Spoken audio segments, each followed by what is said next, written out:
Un placer estar aquí con ustedes. Para ustedes es una linda tarde, para nosotros es una buena trasnochada, pero qué bueno que coincidamos para poder escucharnos, vernos. La verdad que ver tanta gente conocida, por más que sea en pequeños cuadraditos, la verdad que me pone muy contento. Desde, bueno, alumnos de allá, gente de todas partes del mundo. Es un placer muy grande y bueno, vamos a disfrutarlo para aprovechar. Vamos a hacer un pase, la verdad, bastante interesante. Vamos a pasar del Chapulín Colorado y Riquelme a Shakespeare, así que hay que ver cómo se puede pilotear esta situación. La verdad que le pusimos a la charla Ser o no ser, basados obviamente, como todos supongo que conocen, el primer soliloquio de Hamlet, donde habla de la duda de la persona y cómo uno duda si ser o no ser, esa es la gran pregunta, y cómo podemos aplicar esa, esa idea a nuestra vida, a nuestro accionar. Vamos a asociarla también con la cuenta del Homer, que habló un poquito Javi recién. Y la verdad que empecemos por una pregunta que me hizo hace poquito un periodista sudamericano que vino justamente a esta mesa y me dijo que le había preguntado en varios países y que mucha gente en Argentina lo referenciaron a mí. Dijeron, anda a preguntarle a él. Y la verdad que me hizo una pregunta muy interesante y que no todos nos hacemos la pregunta siempre. Me preguntó, ¿quién es rabino? ¿Qué requisitos hay que cumplir para poder ser rabino? Un poco por su pasión interna de aspirar algún día a ser rabino y un poco por su curiosidad periodística de saber qué es lo que hace falta hacer para recibir este título. Y estamos acostumbrados nosotros que los títulos son materias, las materias son conocimientos, uno va a la facultad de ingeniería, hace 150 créditos, metió 65 materias, se recibe de ingeniero. Y el aspecto rabínico no va por ese mismo camino, para nada. Vamos a ver por qué. Uno pensaría que, yo pensando en voz alta, que la idea de rabino, ¿qué es? Y uno piensa que lo básico en el concepto de rabino es ser una persona ejemplar. Y esa persona ejemplar tiene que demostrar en sus actos y en su forma de ser los valores que él representa. Y ahí es donde vamos a ver que se va a diferenciar por completo de lo que es la facultad y el estudio tradicional al cual estamos tan acostumbrados en el mundo que nos rodea. ¿Ejemplo de qué? Y ejemplo tiene que ser, si va a ser rabino y va a representar a los valores del judaísmo, ejemplo del judaísmo, que su vida, su accionar, su forma de ser, sea un ejemplo de lo que el judaísmo quiere de cada uno de nosotros, que ahora vamos a ver también de qué se trata. Estamos en la época del Sefirat HaOmer, ustedes, como ya Javi comentó, tenemos mucho de duelo, un aspecto de duelo, un aspecto agrario, un aspecto de cultivos y la cosecha del Omer que nos llevaba de la fiesta de Pesach hasta la de Shavuot, pero en la mitad se superpuso el concepto de duelo y justamente un duelo rabínico, tanto por quienes instauraron las leyes de duelo como por quienes estamos llorando en esta época, que son justamente los alumnos de Rabí Akiva. En esta época, en 33 de estos días, de estos 50 días, murieron los alumnos de Rabí Akiva. Hay varias opiniones si murieron hasta el Aqua Omer o hasta Shavuot, cuando empezó, pero en principio el concepto del duelo flota por toda la cuenta de Sefirat HaOmer y hace falta entender qué se refiere, qué nos viene a decir. Y justamente es un duelo rabínico porque estos 24.000 no eran simplemente personas, eran grandes rabinos, eran los futuros líderes del pueblo judío y estuvo al borde de hacerse un cisma en lo que es la transmisión de la Torá, porque Rabbi Akiva era el gran maestro de su momento, tenía 24.000 sucesores que lo iban a continuar y todos murieron de golpe en una epidemia. Entonces amenazó con cortarse la cadena de la transmisión de la Torá y gracias a que Rabbi Akiva, después de que perdió a todos sus alumnos, no bajó los brazos, formó 5 nuevos alumnos y la transmisión se mantuvo. Pero no deja de ser un golpe fuertísimo. Imagínense si lo que tenemos de judaísmo se debió a estos 5 últimos alumnos, ¿qué hubiera pasado si tuviéramos 24.005 alumnos, 24.005 maestros posteriormente, que nos iban a llenar de sabiduría, llenar con su ejemplo y llenar de cosas positivas para que apliquemos en nuestra vida? No solo eso, una de las preguntas que más me está llegando en estos días es ¿por qué tantos rabinos fallecidos por el coronavirus? Tanta gente, la verdad que una persona me comentó que le da miedo abrir el Facebook Motzei Shabbat porque lee las noticias que publiqué y quién se fue y quién no se fue. y le da pavor abrir las noticias para ver qué está pasando. Y la verdad que sí, muchos rabinos murieron también por esta epidemia, coincidiendo con la muerte de los rabinos, de los alumnos de Rabbi Akiva, que también eran rabinos, que murieron ya hace casi 2000 años. Ahora, vamos a meternos un poquito en el mundo del rabinato para entender qué es lo que pasa, para aprender de ellos, y estamos hablando de gente tan grande que uno diría, ¿quién es uno para analizarlos, para ponerlos en el tela de juicio su accionar? Y la verdad es que lo que vamos a hacer no es poner en tela de juicio el accionar de nadie, sino agarrar la enseñanza que el Talmud destaca, que por algo mencionó cierto criterio, cierta falla en su comportamiento para que nosotros aprendamos. No es para hacer un juicio sobre ellos, no queremos juzgar a los demás, sino que el judaísmo es un enfoque introspectivo. Nos da ejemplos en los demás para que nosotros aprendamos y podamos crecer y desarrollarnos como personas. Muy bien. Una vez escuché la gran pregunta a un neurólogo que decía que quería que el público adivine cuáles son los 30 centímetros más largos del mundo. Es una pregunta ambigua, hasta capciosa, porque sabemos todos que los 30 centímetros son 30 centímetros, sea en Buenos Aires, sea en Santiago de Chile, sea en España o sea en Israel. Vamos todos al Museo de París, donde tenemos el metro universal, el metro base, y ahí podemos medir 30 centímetros. Todos sabemos cuánto miden 30 centímetros. No hay 30 centímetros más grandes o más chicos. Este neurólogo vino a sacar de lado este concepto, esta idea, y dijo que los 30 centímetros más largos son los que unen el cerebro con el corazón. Muchas veces pensamos cosas, muchas veces deseamos cosas y después eso, el sentimiento no llega. Eso queda en una idea abstracta. O queda en un sentimiento abstracto y no se hace acción. Entonces, estos 3 pilares vamos a hablar hoy, cómo podemos acortar estos 30 centímetros. Estos 30 centímetros que hacen que la persona se bifurque, tenga una dicotomía permanente entre lo que desea hacer y lo que realmente está haciendo, lo que realmente está sintiendo. Hay una mitzvah que da la Torá para que hagamos todos los días, que se llama tefilín. El tefilín es un par de cajitas de cuero con ciertos textos de la Torá dentro, como muchos de ustedes sabrán, y este tefilín viene a un momento de conexión diaria. Hoy en día está muy de moda el mindfulness, la conexión con el presente, la conexión con el momento, la meditación, la reflexión. El tefilín es un espacio de reflexión diario donde, aparte del rezo que uno hace, el tefilín en sí, en su forma de ponerlo, tiene el aspecto de conectar estos 3 sentidos. ¿Por qué? Porque tenemos una parte que tenemos que poner justo en la cabeza, simbolizando el cerebro. Y tenemos la segunda parte que tiene 2 aspectos. Por un lado, se enrolla en el brazo, pero por otro lado, la cajita tiene que estar apuntando al corazón.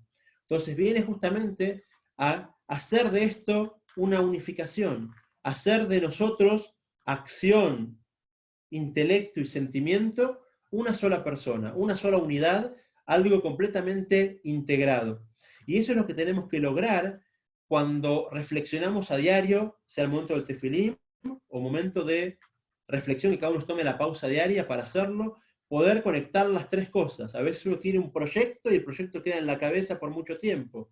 Unos alumnos sabrán que en un momento propuse traducir un librito chiquito que quería traducir, y desde que decidí traducirlo hasta que lo edité pasaron 11 años. Y sí, estuvo en la cabeza, pero tenía que dar clase, tenía que hacer una cosa, tenía que hacer la otra, en la mitad me casé, tuve familia, y el proyecto quedaba en la cabeza, pero yo quería que eso sea acción. Entonces, eso es lo que uno tiene que ponerse como objetivo diario. Combinar los 3 aspectos de la personalidad para poder hacer de todo esto una sola cosa. Ahora vamos a viajar un poquito hacia atrás, ya viajamos a Shakespeare, vamos más atrás todavía. Vamos a la época en el Imperio Helénico. Saben que en una época un joven general griego, Alejandro Magno, conquistó casi todo el mundo conocido de la época, una campaña arrolladora, y terminó muriendo muy joven, ni siquiera culminó la campaña, y el imperio se partió entre varios de sus generales. Uno de ellos se llamaba Talmai en hebreo, en español Ptolomeo, y empezó una dinastía propia de los Ptolomeos que con su centro en Egipto, gobernaba, en una época gobernó Israel y todo el norte de África.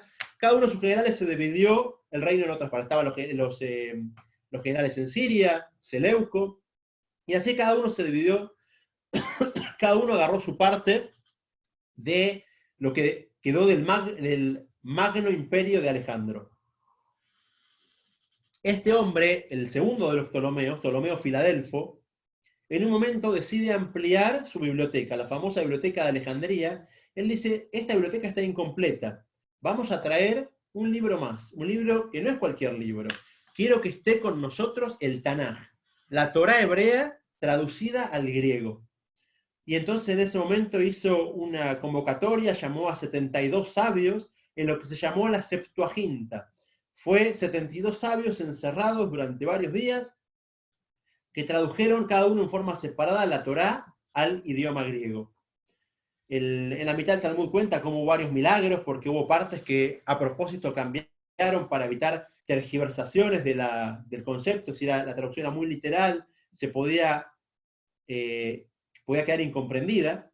Así fue que decidieron hacer la traducción y se terminó la traducción. Y uno pensaría que es un momento de festejo, un momento de alegría. La Torá se hizo accesible ahora para toda la gente que no habla hebreo, todos los que estaban hablando ya griego. Incluso había una comunidad ya en Alejandría de judíos que ya muchos no hablaban el hebreo en forma fluida. Entonces, era un día de festejo. Ahora, la Torá también iba a ser accesible para ellos, como festejamos cuando la Torá se traduce al español, cuando la Torá se traduce al ruso, al inglés. De hecho, esta clase la estamos dando en español, no la estamos dando en hebreo. Así que es un motivo de alegría entender, ver la Torá traducida a otro idioma y que sea accesible a gente que no podría acceder a ella. Contrario a toda esta resolución intuitiva, viene el Talmud y nos plantea que fue un día de duelo, un día triste, al punto tal que es considerado uno de los motivos por los cuales se ayuna el día de Asará B'Tevet, que es uno de los ayunos del calendario judío, que tiene varios sucesos que ocurrieron en ese día por los cuales ayunamos, algunos más modernos, otros más antiguos, pero uno de ellos es la Septuaginta, la traducción de la Torá al griego. Y nos quedamos en shock. ¿Cómo puede ser algo así? ¿Cómo puede ser que algo que debería ser motivo de alegría termine siendo motivo de tristeza? Y la respuesta a esto es que desde ese momento la Torá pasó a ser un volumen en la biblioteca de Alejandría. La Torá pasó a ser un conjunto de informes, de textos que aportaban al saber universal. Y si algo que el judaísmo no quiere es ver la Torá como un aporte intelectual al mundo. También hay un aporte intelectual al mundo. También los judíos y el judaísmo pueden aportar al mundo un montón de desarrollos intelectuales, morales, pero no es eso lo principal. Los sabios tuvieron que marcar ese día como un día de duelo específicamente para dejarnos este mensaje para la posteridad. La Torá no es información, la Torá no es un libro de historia, la Torá no es un manual de historia, la Torá no es un volumen de una enciclopedia que uno puede coleccionar como todos los que tenemos aquí atrás. La Torá es algo que va mucho más allá. La Torá es algo que uno tiene que vivir. La Torá es algo que uno no puede dejar en el cerebro y desconectar del corazón o desconectar de la acción. Uno tiene que combinar las tres patas. Una mesa con tres patas, si están las tres, la mesa se mantiene. Pero si una pata se rompe, la mesa entera se va al piso. La Torá es así. La Torá viene a combinar estas tres patas. A que nosotros busquemos aplicar en nuestra vida la Torá y se convierta en algo vivo, no en algo muerto. No es un libro muerto como el libro de Shakespeare que lo podemos agarrar, leer, disfrutar y volver a poner en la biblioteca. Es algo para que nos acompañe en la vida, es algo para que nos llevemos con nosotros. Si se fijan, hoy en día uno abre un diario, pocos abren ya diarios en papel, la mayoría los leemos en internet, en la computadora, pero así todo, uno lee el diario y quizás la mitad, en el mejor de los casos, son noticias, la otra mitad es opiniones. ¿Qué opina este? ¿Qué opina fulano? ¿Qué opina Mengano sobre lo que estamos leyendo? Cuando uno quiere saber es qué pasó. no qué opina, qué me importa a mí qué opina fulanito de tal o menganito de cual. Yo quiero saber qué pasó y crear mi propio análisis, mi propia conclusión de lo que está pasando, de la realidad a la cual estoy enfrentado. Y así como tenemos para el diario los analistas políticos y analistas económicos y analistas sociales y más analistas que periodistas, después nos pasa que tenemos también especialistas en judaísmo. Tenemos gente que son judeólogos, que son licenciados en judaísmo. No está mal, pero eso no es lo que el judaísmo quiere. El judaísmo no son conceptos para acumular en la cabeza. El judaísmo son conceptos para llevar a la vida, para llevar a la práctica constantemente, para hacer de nosotros alguien diferente. Eso es el judaísmo. Allá él, quien es especialista en judaísmo, bienvenido sea, pero no te creas que por eso vas a ser un ejemplo de lo que el judaísmo quiere de vos, porque lo que tenés, tenés mucha información en la cabeza, incluso información sobre el judaísmo. Podés saber cuántos patriarcas hubo, podés saber cuántos años pasaron entre tal y cual evento, podés saber qué dice la hoja 25 del tratado de Shabbat del Talmud, pero eso no es judaísmo. Judaísmo no es acumular datos. Judaísmo no es eso. Judaísmo va mucho más allá. Al punto tal que, hablando de datos, yo estudié, como dijo Uri antes, estudié sistemas, y el primer elemento con el cual te martilla en la cabeza es que tenés que saber diferenciar el dato de la información. El dato es una variable, es un número, y la información es hacer de eso algo real, algo concreto. El dato es la cantidad de infectados por coronavirus en cada locación del país. La información es entender, mira, en las locaciones donde hay más densidad de población por metro cuadrado hay más infectados, por lo tanto el hacinamiento provoca que el virus se expanda. Entonces hice de ese dato algo útil para entender con quién estoy tratando y cómo tratar la situación en la que estoy enfrentando. Eso es información, ya no es datos. Entonces la Torá va más allá, ni siquiera información, ya es algo que trasciende la información. De hecho, ya que estábamos hablando, queríamos volver al tema de los rabinos. Si se fijan, si judaísmo es información, el rabino más grande del mundo tiene que ser Wikipedia, porque lo sabe todo, porque uno busca el tema que quiera de judaísmo y ahí está. De las fechas, de los años, de la información, de los textos, todo está ahí. ¿Y por qué no ponemos rabino Wikipedia y terminamos así? O incluso tengo una pregunta, Rab Google, otro gran rabino de nuestra generación, que sabe todo sobre el judaísmo y que puede de repente saciarnos de nuestra sed de información. Eso no es judaísmo, eso es información sobre el judaísmo. Eso es un licenciado en judaísmo, es un judeólogo, pero no es judaísmo. No es lo que queremos que seamos ejemplo nosotros mismos de lo que el judaísmo pide, de lo que el judaísmo busca de nosotros y, como empezamos al principio, de lo que son los rabinos. Hay una diferencia muy grande entre la teoría y la práctica. Una persona puede saberlo todo, pero en la práctica vive una vida completamente distinta. Una persona, una vez me contaron de un congreso de medicina, de neumonología, de hecho, hablando hicieron una biopsia del pulmón, de un pulmón de un fumador, vieron cómo estaba llena de alquitrán, escurrieron así, salía chorreando sobre la mesa lo negro de los desechos del cigarrillo. Y saliendo del congreso, en la primera pausa, van afuera al patio y había 5 doctores fumando. ¿Cómo puede ser? ¿Qué dicotomía es? Acabas de verlo con tus ojos cómo el pulmón está lleno de alquitrán, murió esa persona, un colapso pulmonar por falta de oxígeno porque el pulmón estaba completamente saturado. Y así todo vas te perdiendo un cigarrillo. ¿Qué pasa en esa persona? Está separando esos 30 centímetros. La cabeza lo sabe, pero mi corazón sigue su vida. Hace poco, recién charlábamos con mi esposa sobre una persona que nos consultó sobre una cirugía que le puede ayudar a cambiar su forma de vida y su forma de alimentación. Y la conclusión que llegamos fue que no es una cirugía, no es una terapia, es un cambio de chip. Una persona que, por ejemplo, quiere adelgazar. No está en un tema mecánico. Sabes que ponerle un bozal, hoy en día estamos todos con barbijo, pero no es por los mismos motivos, ponerle una situación así de bozal, algo que le impida comer, andalo en confinamiento sin comida o con comida sana, que no pueda comer otra cosa que fruta y verdura, esa persona no va a bajar de peso por esa situación. Apenas tenga la oportunidad, va a volver a comer todo lo que quería comer, va a volver a hacer toda la vida que hacía antes. ¿Por qué? Porque no es cuestión de forzarlo, es cuestión de combinarlo. Esa persona puede saber que estar gordo puede traer fatiga y puede traer problemas cardíacos y puede hacer que rinda menos en su vida deportiva, un montón de aspectos negativos puede llegar a tener. Pero si no baja de la cabeza esos 30 centímetros al corazón y después los transfiere a la acción, se va a quedar en la cabeza. Va a ser un gran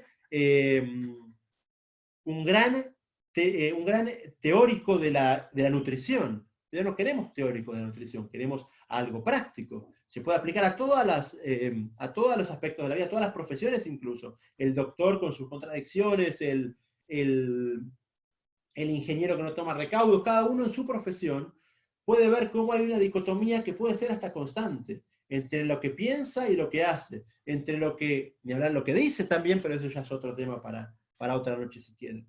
Entonces depende de uno hacer de esto una Torat Haim. Esto lo vimos justo en la Perashá esta semana, Perashá de Jukotai, que dice el primer pasuk, que está hablando de seguir los estatutos divinos, lo tengo acá justamente escrito, seguir las mitzvot para poder practicarlas. Porque no es cuestión de estudiarlas solamente. Yo sé de la A a la Z cómo se cumple la mitzvah de Tefilim. Yo sé de la A a la Z cómo tengo que hacer una dieta correcta. Pero si no lo hago en la práctica, me quedé en la teoría. Y eso dice el pasuk. Toda la idea del estudio es para practicarlo. Toda la idea del estudio no es para que te quedes en el licenciado en judaísmo, sino para que hagas de esto algo útil para la vida cotidiana, para que la persona y cada uno de nosotros sea un ejemplo vivo de la combinación de estas tres ramas que el judaísmo plantea. Les voy a contar una historia que también está en la Torá, que es muy interesante cómo destaca este aspecto. Saben que en el judaísmo hay tres patriarcas. Ya desde la época del papá de Abraham, el primero es Abraham Avinu. El papá de Abraham tenía varios hijos, tres, y uno fue elegido por Dios para traer las enseñanzas del judaísmo al mundo. Esa persona fue Abraham. Abraham, a su vez, tuvo otra vez dos hijos, esta vez no otra vez tuvo dos, Isaac e Ismael, y solo uno de ellos fue transmisor de la enseñanza del padre, fue Isaac. Ismael quedó de lado, así como habían quedado Harán y los hermanos de Abraham en su momento. Generación siguiente, le toca a Isaac ser el patriarca y transmitir a sus hijos. Y él tenía otra vez dos hijos, Jacob y Esau. Acá hace muchísimo calor, hay una ola de calor terrible. Jacob y Esau. Y después Esau quedó de lado y Jacob quedó como heredero de la filosofía del padre. Ahora, cuando viene el turno de Jacob, Jacob ya no tuvo ni dos ni tres hijos, tuvo 12 varones y una mujer, y estos 12 hijos querían ser transmisores de la enseñanza del padre. Pero Yosef, uno de ellos, uno de los más chiquitos, se destacaba de los demás en su vínculo con el padre. Tenía mucha cercanía, estudiaba con él, el padre lo quería mucho, le daba regalos especiales, lo cuidaba, se quedaba con él. Entonces, esto hizo que surjan los hermanos un sentimiento de envidia. Para un minuto, nos van a dejar de lado nosotros también. Así como Abraham dejó a sus hermanos de lado y siguió él, Isaac dejó a su hermano de lado y siguió él, Jacob dejó a sus hermanos de lado y siguió él, ahora va a querer Yosef ser el único continuador de Jacob. Y todos queremos tener nuestra parte en la Torah de Jacob, en la filosofía de Jacob. Así fue que se empezó a crear una enemistad muy fuerte entre ellos, y en un momento, la gota que rebalsa el vaso fue cuando Yosef les cuenta unos sueños que tuvo. Sueños por los cuales él se veía gobernando sobre el resto de los hermanos. Se veía como él cabeza y los hermanos súbditos de su hermano menor, de Yosef. Esto fue la gota que rebalsó el vaso. Y en un momento Yosef estaba con el padre en la casa porque era por turnos quién se quedaba con el padre y quiénes salían a pastorear el ganado. Yosef estaba con el padre le pide que vaya a ver a los hermanos. Así fue que Yosef parte a ver a los hermanos sin dudarlo, sabiendo que la situación no estaba del todo bien. Y la Torá cuenta que después de que les cuenta este sueño, lo odiaron y no podían hablarle en paz. ¿Vieron cuando la gente viene una persona con uno no se lleva bien y dice, ya se pone nervioso solo verlo, no puede dirigir la palabra sin ponerse nervioso, sin que se le trabe la lengua, lo que quería decirle, ya esa persona me saca de quicio, se dice en Argentina.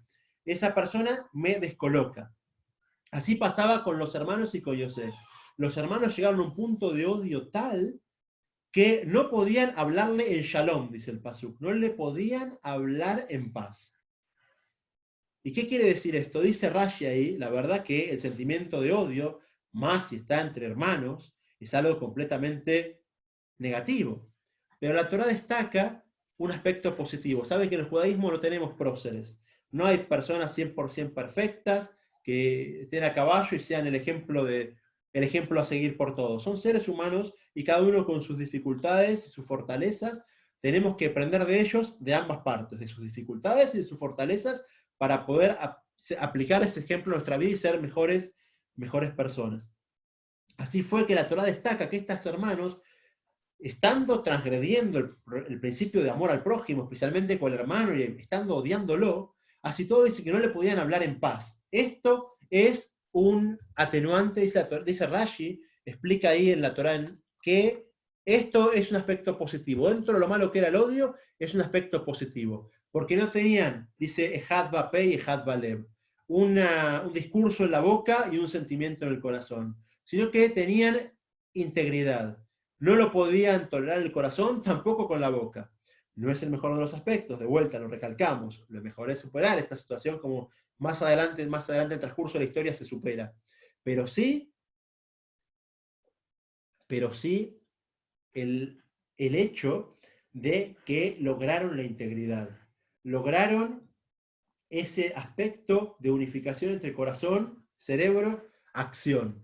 Y eso es lo que tenemos que llevarnos de esa enseñanza, de esta historia pequeña que cuenta la Torá, que es buscar la integridad. La integridad es un principio básico en el judaísmo. Es un principio básico para cómo nos conducimos, cómo somos y cómo vivimos el judaísmo, que es eso, la integridad. Ahora, podemos ser perfectos, ser íntegros. Ahora, a partir de ahora, ya mi corazón lo pongo en marcha, lo sincronizo con el cerebro, con la acción, y ya es todo angelical. Y la respuesta es que no, que somos seres humanos.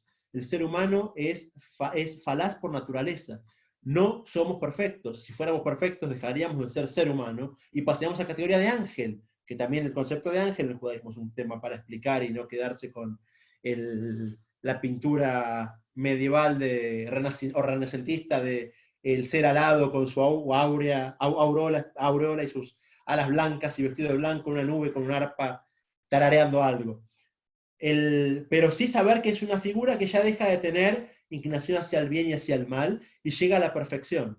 Eso es el ángel, no el ser humano. El ser humano es la constante dualidad entre el bien y entre el mal, la constante elección. Somos seres falaces que tenemos que trabajarnos para ser cada vez mejores, un poquito mejores. Es imposible ser perfectos, imposible ser perfectos ahora y siempre. Y el judaísmo tampoco pide ser perfectos. El judaísmo lo que pide de nosotros es que estemos constantemente en una escalera ascendente. Que hoy seamos un poquito mejor de lo que éramos ayer y mañana seamos un poquito mejor de lo que somos hoy. Eso es lo que el judaísmo pide de nosotros, incluso en este aspecto. No voy a poder de un día para el otro, si una persona no la puedo soportar y no puedo hablar con tranquilidad frente a ella, pasar a estar feliz y todo contento y todo paz y amor. Pero sí trabajar en un aspecto, en un pequeño, en una pequeña parte de este trabajo, en lograr estar un poquito mejor, un poquito más conectado, acción, cerebro y sentimiento.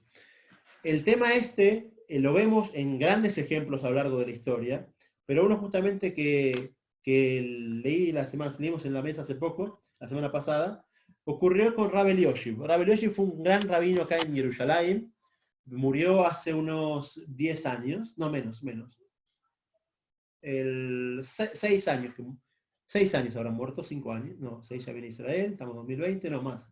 Sí, 8 años. Este rabino fue una de las personas más grandes de la generación pasada acá en Jerusalén, fue miembro del Gran Tribunal Rabínico de Israel, una persona que en su momento era la autoridad máxima en lo que el judaísmo respecta. Y una historia que leí hace poquito sobre su juventud. Él vivía en la ciudad de Jerusalén. Hoy en día, si decimos Jerusalén, pensamos en todo lo que conocemos como Jerusalén, Yad Vashem, la entrada de la ciudad, Geula, Mahané Yehuda, la ciudad vieja. Hace 50 años, Jerusalén era la ciudad vieja. Uno salía de la ciudad vieja y se encontraba con montañas de desierto. Y de hecho el pasuk dice, Jerusalén, Arim Sabibla, dice que Jerusalén está rodeada de montañas, montañas de desierto de Judea, de Yehudá, pero hoy en día esas montañas también son barrios. Hoy en día yo vivo, por ejemplo, en un barrio que se llama Beit Vagan, que es una de las montañas más altas alrededor de la ciudad vieja, pero en su momento esto era un descampado total. No había absolutamente nada, hasta que gracias a la inversión de las donaciones de judíos de la diáspora y la buena voluntad de gente de acá, se empezaron a comprar terrenos fuera de la ciudad vieja, también perdiendo la protección que la muralla representaba, y empezaron a hacerse nuevos barrios alrededor. Uno de estos barrios fue el barrio de Mea Shearim. Hoy en día está famoso por otros aspectos, pero hay gente muy observante en este barrio. Rabbi Elioshi vivía en este barrio. Y en su momento, ¿cómo se hizo? Se hizo un fondo común con la plata que llegaba desde fuera de Israel. Con ese fondo se empezaron a comprar terrenos, a construir edificios y casas, y esas casas se les adjudicaban a la gente que estaba dispuesta a vivir fuera de la muralla. Entonces así fue que a Rabbi Elioshi le asignaron una casita, un tercer piso, 2 cuartos, o sea, un comedor, un cuarto para dormir, una cocina y un baño. Era la casa donde vivía él con su esposa. Y un piso más abajo vivía una señora mayor. Rabbi Elioshi era un hombre muy joven, si bien fue después muy longevo, en ese momento estaba en sus primeros 20 años, 20 y pico de años. Y en el piso abajo había una mujer mayor. Para que tengamos una idea de la situación económica de esta época. Hoy en día, quizás el lujo es comer salmón, el lujo es comer carne, no sé, todos los días, no en Israel, pero fuera de Israel se hace mucho. Esos pueden ser lujos. En esa época el lujo era quien podía comprar una botellita pequeña de aceite de oliva o un huevo. Y ese huevo se repartía para toda la familia. Eran los alimentos de lujo, una pobreza extrema. Imagínense el periodo encima, periodo entre guerras. Ya de por sí la situación era complicada acá cuando no había guerra. Imagínense cuando había guerra en Europa y la plata dejaba de llegar. Una situación calamitosa a nivel pobreza, a nivel alimento. Había una vecina en todo Meallarín que tenía una gallina y los huevos no eran de oro, pero valían como oro. ¿Quién podía conseguir huevo para alimentarse, un poquito de proteínas? Era muy difícil. En esta situación vivía Rabbi Elioshi con su esposa. La esposa estaba embarazada, creo que de su primera hija, y esta vecina les tocó la puerta.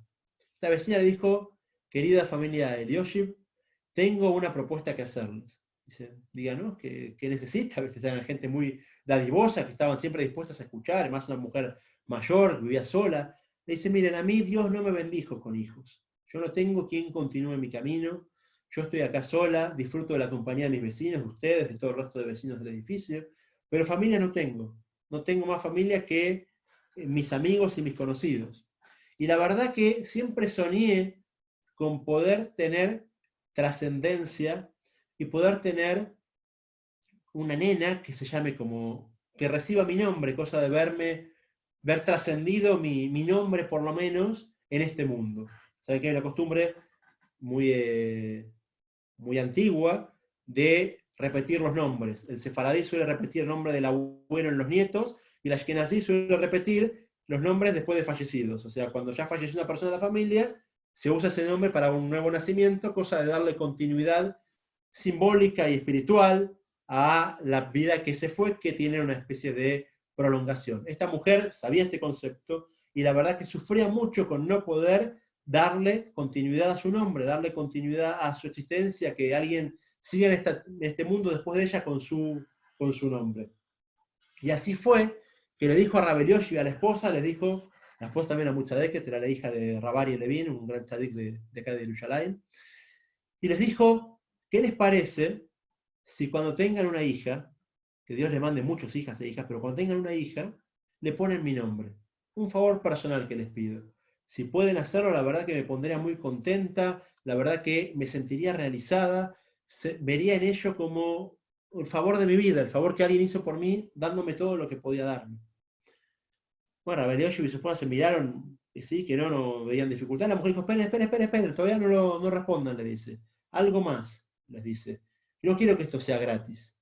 Dice, a mí el BAD, el concilio de administración de este barrio me asignó mi casa es propia, está a mi nombre, y mi casa es más grande que la de ustedes, yo tengo 4 ambientes en vez de 2. Y ustedes, Dios quiera que los bendiga con hijos, Hashem, y que tengan mucha familia, una familia muy numerosa, y le dice, quiero que por favor hagan esto que les pido por mí, pongan mi nombre a una de sus hijas, y después de 120 años, cuando yo me voy de este mundo, yo lo voy a dejar escrito ante escribano, que mi casa pasa a nombre de ustedes. Yo les regalo mi casa entera a cambio de que me hagan este favor de ponerle a una hija mi nombre. Bueno, así fue. Rabbi Eliezer y la esposa se miraron, lo pensaron, dijeron, vamos a hacer lo que esta mujer dice, vamos a honrarla dándole su nombre a una hija. Y así fue que al poco tiempo tuvieron una nena, le pusieron el nombre de esta mujer estaba desbordante de alegría, y fue con ellos, los pidió que vengan con ella especialmente, fueron hasta donde estaba la administración de las propiedades de Mea Yarim, y les dijo, quiero que por favor inscriban mi casa a nombre de esta pareja, la familia de Eliezer, que después de los 120 pase a nombre de ellos. Así fue, la mujer recibió un documento que decía que los herederos era la familia Eliezer, fue con la familia Eliezer, se los entregó, le dijo, miren por favor, aquí les traigo el documento, la verdad que no tengo palabras para agradecerle, esto que hago es simplemente un gesto, pero no es forma de retribuir, no hay forma de retribuir lo que hicieron por mí, por favor, aguarden este papel, consérvenlo. Así fue que la mujer le transmitió esta idea a Rabbi Eliezer. Tiempo después esta mujer dejó este mundo, se hizo la levayá, el famoso cortejo fúnebre, la llevaron a enterrar a esta mujer, y ni bien termina el entierro, Rabbi Eliezer generalmente estudiaba todo el día, mañana, tarde y noche, dedicado con abnegación al estudio de Torah, y terminó el entierro y todos esperaban que lo vaya al Bet Midrash, vaya a la casa de estudios donde él solía estar habitualmente. Rabbi Eliezer no fue al Bet Midrash, se fue corriendo a la oficina de administración del barrio, la que regulaba las propiedades y quién era dueño de cada una. Y le dice al señor administrador, le dice, escúcheme, esta mujer acaba de fallecer, yo tengo entendido que ella dejó constancia de que quería que su casa pase a nombre nuestro. Imagínense, ella tenía varios hijos más, la casa le quedaba ya muy chica, y así todo le dice, les pido un favor, quiero que reinscriba el dominio de esta casa y lo ponga a nombre de la comisión que son ustedes, para que ustedes le den el uso que a ustedes les parezca. Dice, pero no entiendo, le dice, la mujer no lo hizo, no fue forzada a hacerlo, fue de buena voluntad, fue lo que ella quería hacer, ella quería entregarles a ustedes la casa. Rabbi Eliezer le dijo, yo estoy feliz en la casa en donde estoy, con mi esposa estamos contentos, no estamos más nada, y ahí se quedó en sus 2 ambientes, entregó la escritura de la casa a esta organización, que sigan administrándola según el criterio que a ellos les parezca. Así fue que este hombre, Rabbi Eliezer, teniendo la necesidad, estamos hablando de que en una época donde no había para comer, no es que una persona que vivía de lujos, vivía de rentas, a veces faltaba lo más básico en su casa. Espacio ni hablar que faltaba, pero tener otra propiedad hubiera sido solución al espacio y al tema económico. Él dijo que no, que estaba bien con lo que tenía, no tenía esa ambición desmedida de querer lo que no era, y no solamente eso, buscó que sea equilibrada su vida en todos los aspectos, como dijimos antes, en el intelectual, el sentimental y la acción. Si pienso que mi casa es suficiente para mí, voy a decir que mi casa es suficiente para mí, y voy a actuar así también, y voy a ir y voy a devolverla. Y así fue que la devolvió. Muchos años después, Rabbi Eliezer fue muy longevo, y él ya estaba muy mayor, la esposa había fallecido, y necesitaba que venga un nieto a vivir cerca suyo para poder ayudarlo en su día a día, ya estaba bastante anciano. Y fue a hablar con esta gente de esta comisión encargada de las escrituras, y les dijo si él podía, solamente hasta sus 120, o sea, no se veía cuántos años le quedaban, si podía usar esta propiedad para que la use el hijo el nieto con su familia, para estar cerca de él y poder asistirlo ante la necesidad. La comisión le dijo, escúcheme, lo mínimo que podemos hacer es dejarle que use la casa. Si la casa en teoría es de usted completamente, y usted fue el que dijo que la entregaba, pero contrario a la lógica, contrario a todo lo que pasó. Rabbi Eliezer le dijo, una sola cosa les pido. ¿Cuál es? Quiero que me digan cuánto es el alquiler. Y él, hasta sus últimos años, cuando tenía la necesidad de tener al nieto cerca, pagó todos los meses el alquiler de la casa que por ley le correspondía. Porque de vuelta, Es cuestión de ser ecuánimes, es cuestión de vivir de acuerdo a lo que uno piensa, a lo que uno sabe, a lo que uno siente que es lo que uno siente y sabe que es lo correcto. Así es la forma de ver de Rav Elyoshiv. Y de vuelta, a veces los ejemplos nos parecen completamente lejanos. ¿Quién soy yo para acercarme a una situación así? ¿Yo voy a devolver una casa que me regalan? ¿Yo voy a regalar una propiedad hoy en día con lo que sean las propiedades en el mundo entero? Pero no esperamos de estos ejemplos ser iguales, sino aspirar a ellos. Imitarlos es imposible, pero sí aspirar a ellos. Aspirar a ellos es un poquito más cercano, que cada día, como dijimos antes, ser un poquito más cercano a esta clase de ejemplos de gente ecuánime, gente que es en la boca como es en la cabeza, como es en el corazón, como es en la acción. Va todo de la mano. Y ese quizás es el principio que puede responder a la pregunta de quién es rabino. Dijimos que el rabino era ser ejemplar. Entonces, ¿cuál es la base del rabino? El Talmud, saber el Talmud, saber la Torá. La base del rabino, la base del judaísmo en general, la base que tiene que caracterizar a todo judío, a todo ser humano, es esta ecuanimidad, esta integridad de vivir juntos, vivir de relación, sentimiento, pensamiento y acción. Y para terminar con algo muy concreto, y con esto cerramos, la idea de esto es que uno pueda aplicarlo a toda situación de la vida. Una persona escucha una clase. Qué linda clase, el cuento que contó Rav Elyoshiv, qué lindo la historia que contó sobre la fábula de los animales, y uno se va con muy lindas fábulas, muy lindos cuentos. ¿Y vos qué pasó con vos? Toda la idea, toda situación judaica, toda situación que nos viene a enseñar la vida, es para que nosotros cambiemos. El que entró a escuchar la clase, Yoni Berim entró a escuchar la clase, y el Yoni Berim que salió de la clase no es el mismo, es un poquito mejor. No hace falta ser perfecto, es imposible ser perfecto por una clase, pero que esta situación que vivimos haya producido en nosotros un cambio para ser mejores de lo que entramos, mejores de lo que se empezó. Y así con cada cosa en la vida, uno lee una novela, uno ve una película, uno vive una situación en la vida, uno escucha algo, uno lee un libro, que cada cosa que hagamos haga un poquito de cambio en nosotros. Si cada vez que vivimos situaciones así, buscamos una enseñanza, aunque mínima, para mejorar, automáticamente vamos a ser mejor persona nosotros y vamos a cambiar para bien constantemente. ¿Quién nos dice en algún momento lleguemos a ser como Rav Elyoshiv? Eso depende de nosotros. Pero el secreto es no pasar intrascendentes. Siempre en forma activa, con alguna enseñanza me llevo al bolsillo, me la guardo para mí. Y que esa decisión de cambio no sea extremadamente grande tampoco, porque es imposible de la noche a la mañana cambiar 180 grados. Una persona tiene que agarrar algo pequeño, algo chiquito, y muchas cosas chiquitas juntas hacen un gran cambio. Muchos grados que uno se reorientó llega a 180, pero hacer 180 de uno no es bueno, ni es recomendable, ni es duradero. Sí, en cambio, cada situación, cada vivencia que aporta un granito de arena para hacernos mejores personas, para superarnos a nosotros mismos y ser realmente personas ejemplares. Muchas gracias a todos. Muchas gracias, Johnny. Mira, creo que si Shakespeare puso en Hamlet ser o no ser, solamente para este shiur ya valió la pena. Creo que nadie quedó igual antes de este shiur y antes del shiur de Javi también. Qué nivel, Johnny, qué completo. Recorriste todo, por todos lados, impresionante. Muchísimas gracias, Ravioni.